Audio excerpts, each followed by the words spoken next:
Foucault, en el año de 1987, menciona que la fuente epistemológica profesional se origina o nace de las disciplinas científicas y contribuye a la búsqueda de su estructura interna, su constructo y su concepción. Asimismo, la comprensión de cómo se forja históricamente el conocimiento científico.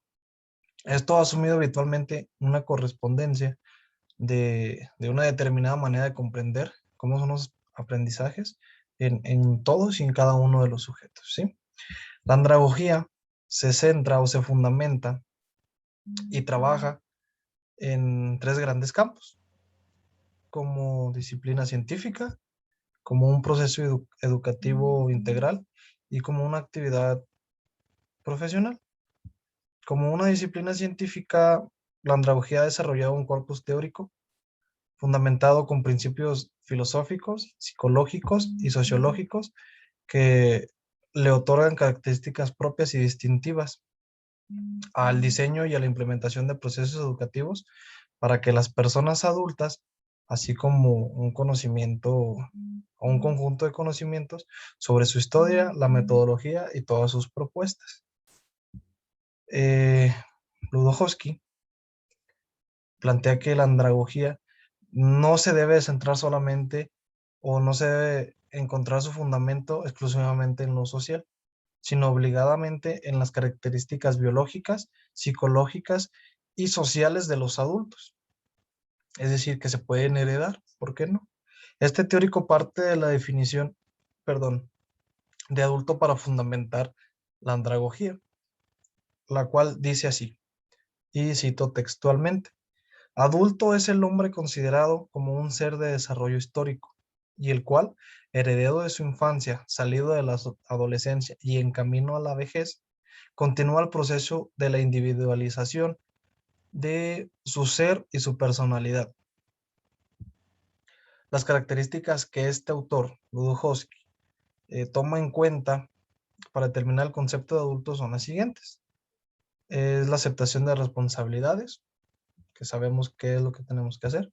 El predominio de la razón, que actuamos razonadamente, que nos detenemos a pensar antes de actuar.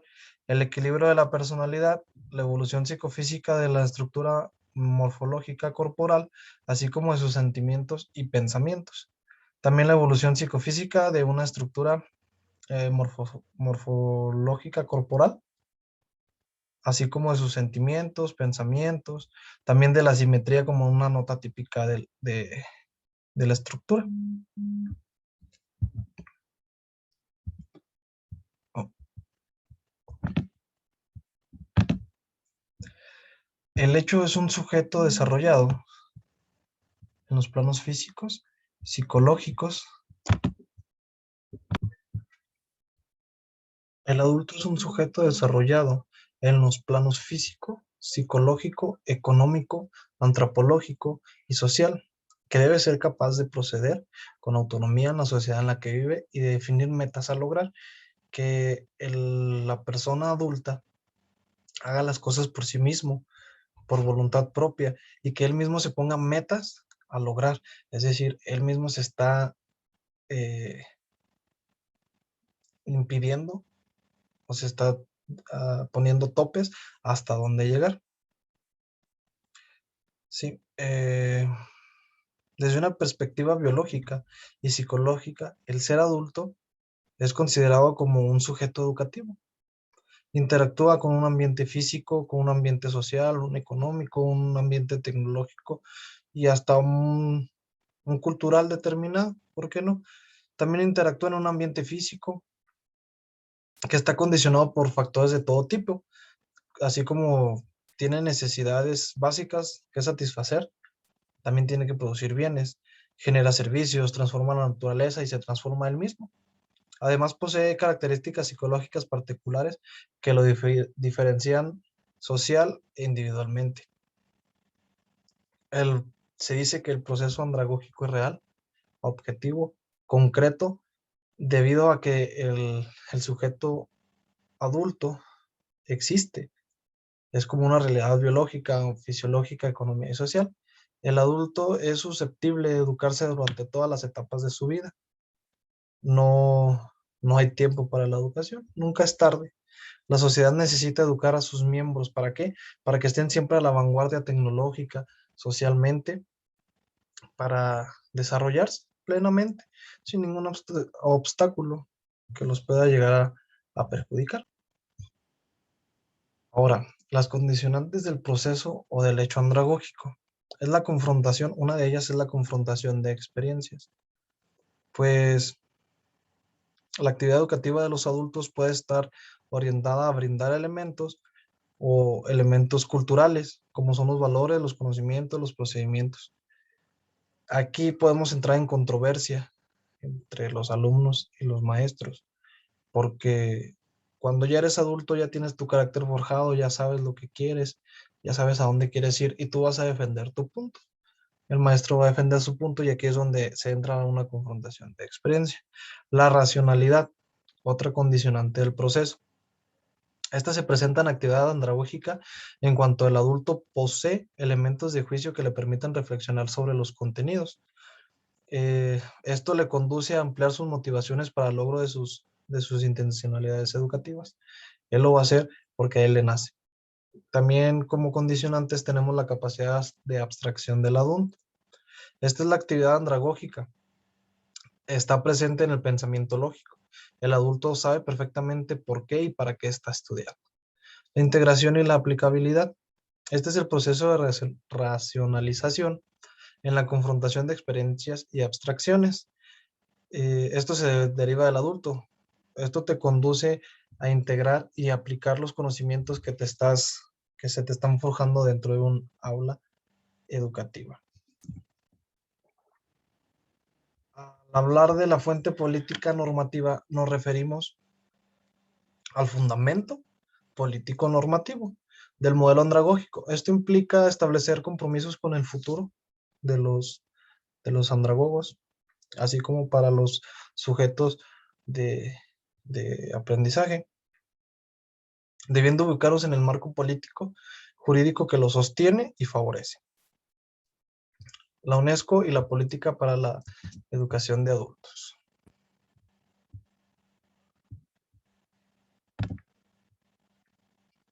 La UNESCO es la Organización de las Naciones Unidas para la Educación y la Ciencia y la Cultura. Un concepto moderno de la educación de adultos incluye todos los procesos formativos en los que estos participan, independientemente de sus intereses o necesidades, o si sus necesidades son de índole personal o profesional, si lleva o no lleva conceptos que comprenda a los procesos de formación, desde la alfabetización hasta una educación universitaria. La primera conferencia internacional sobre educación en adultos fue realizada gracias a la UNESCO. Esto fue en Elsinore, en Dinamarca, en el año de 1949. Dentro de esta conferencia, pues hay dos aspectos muy importantes a resaltar, la cual es la educación de adultos deben contribuir a satisfacer las necesidades diversas de ellos, de estos mismos. También se destaca de que la formación económica, social y cultural, y tanto política, claro, debe efectuarse a partir de sus actividades cotidianas y las necesidades fundamentales que ellos poseen. Pues los ámbitos de la vida que componen la necesidad de revisar la educación en general y en especial la educación de adultos se considera como un mecanismo que permita formar a un ser humano que ya tiene la capacidad de pensar y de hacer las cosas. Una segunda conferencia fue llevada a cabo en el año 1960, perdón, en, en Canadá, en el estado de Montreal, no mal recuerdo, donde llevaba por nombre Educación de adultos en un mundo de transformaciones. La educación de adultos en esta conferencia se analiza y se discute en un concepto tan amplio que prácticamente contempla toda la totalidad de los procesos de educación para adultos. 12 años después se realiza una tercera conferencia por parte de la UNESCO la cual ahora se denomina un proceso de instrumento de innovación y de cambio. Esto se realiza en la ciudad de Tokio, en Japón. Se considera un enfoque compensatorio remedial o un poderoso instrumento de innovación y de cambio. ¿A quién? Pues al ser humano adulto. La cuarta conferencia es el desarrollo de la educación de adultos, con sus aspectos y sus tendencias. Dentro de esta conferencia se realiza una perspectiva, que es la formación de educadores de adultos. Tendría que hacerse o que realizarse esto con base en los principios y métodos de la andragogía.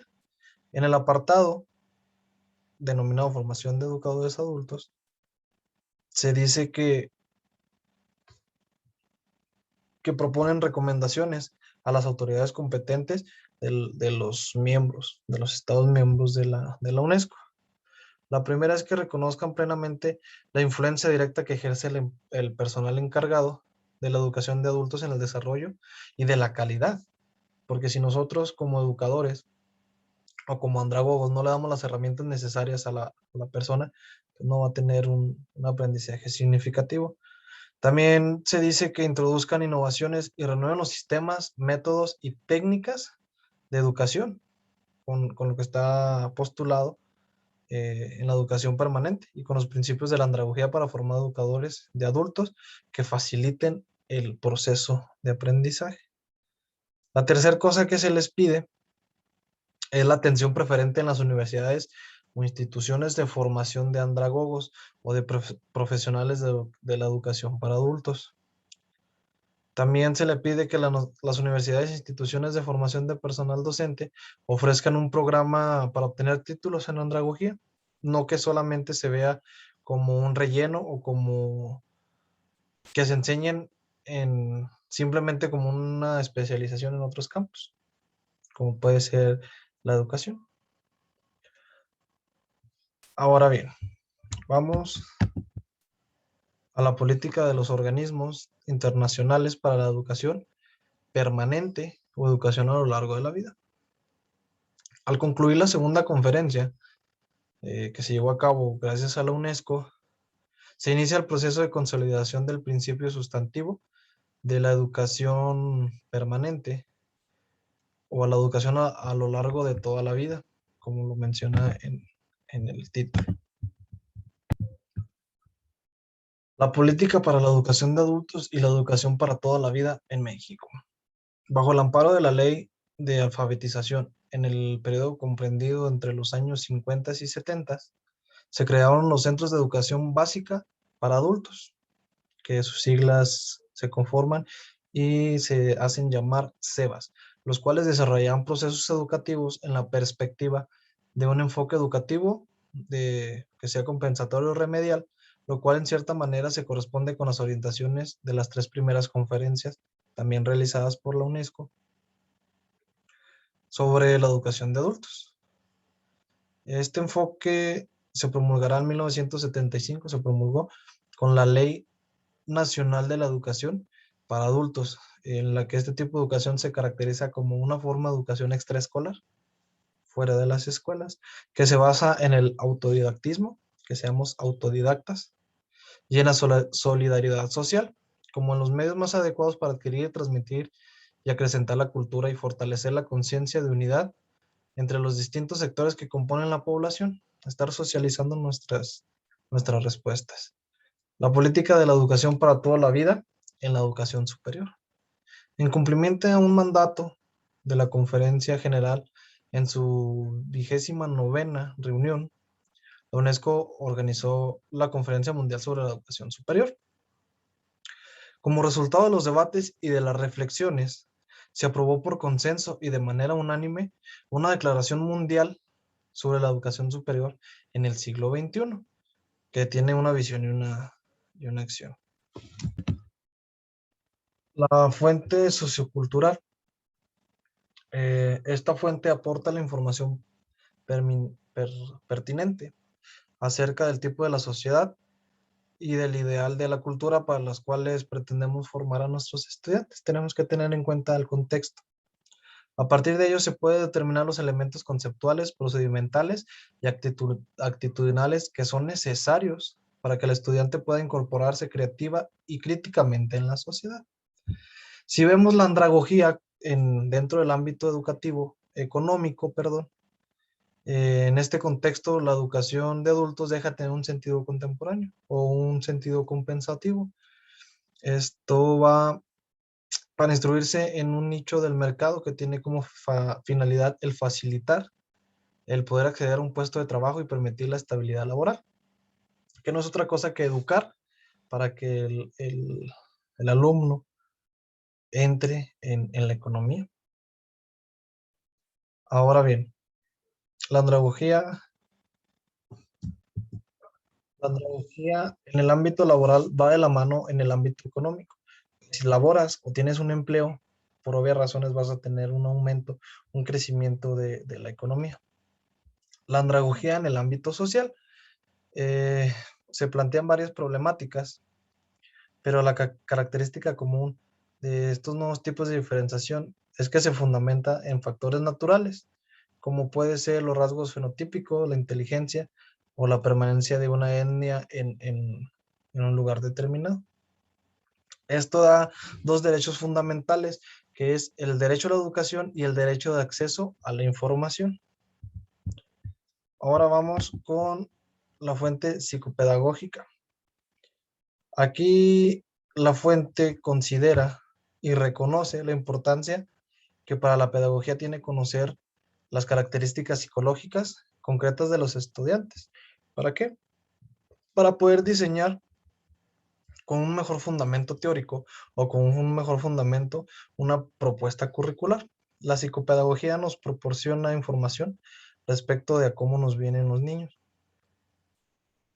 Respecto al aprendizaje de los adultos, es preciso reconocer que una comparación con los trabajos de investigación referidos al aprendizaje de la infancia y de adolescencia son pocas las investigaciones que tienen como centro de atención el cómo aprenden los adultos. Casi todos se basan, más bien la mayoría se basa en cómo aprenden los niños, que es la pedagogía, y no en la andragogía.